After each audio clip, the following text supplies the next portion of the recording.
how to make a Task Manager desktop shortcut and pin it to your taskbar on Windows 11. First, let's create our shortcut. Right-click anywhere on your desktop. After that, hover over New and then click on Shortcut. You'll then be greeted with a small window called Create Shortcut. In the text box under where it says type the location of the item, you're going to type the abbreviated name of the Task Manager. So type the following: taskmgr. Typing this abbreviated name of Task Manager will save you the trouble of typing in the full location of the taskmgr.exe, and it will also save you time having to browse to find the location also. To continue, click on Next. Now we'll need to name our shortcut, so type the name of your shortcut. So I'm just going to delete what's pre-typed in here, and I'm going to type Task space Manager. Once you've picked a name for the Task Manager shortcut, click on Finish to create your shortcut. Look on your desktop now for the Task Manager shortcut and place it in the desired location on your desktop. To access the Task Manager via your newly created shortcut, simply double-click on it. And there we go, the Task Manager window now opens. Okay, so we have successfully created a fully functional Task Manager shortcut. Now I'm going to show you how to pin the Task Manager to your taskbar. To do this, it's very simple. Simply left-click and hold on your Task Manager shortcut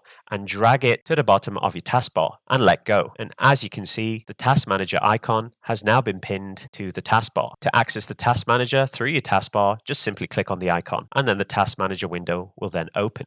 If you ever feel you want to unpin the Task Manager from your taskbar, go to your taskbar at the bottom, right-click on the Task Manager icon, and then simply click on Unpin from Taskbar. And there we go, it's now gone. Okay, so that pretty much concludes this short video on how to make a Task Manager desktop shortcut and pin it to the taskbar on Windows 11. If you enjoyed this video, be sure to give it a like, comment down below, and most importantly of all, subscribe to support the channel. I'll see you on the next video. Why is it so hard to let you go?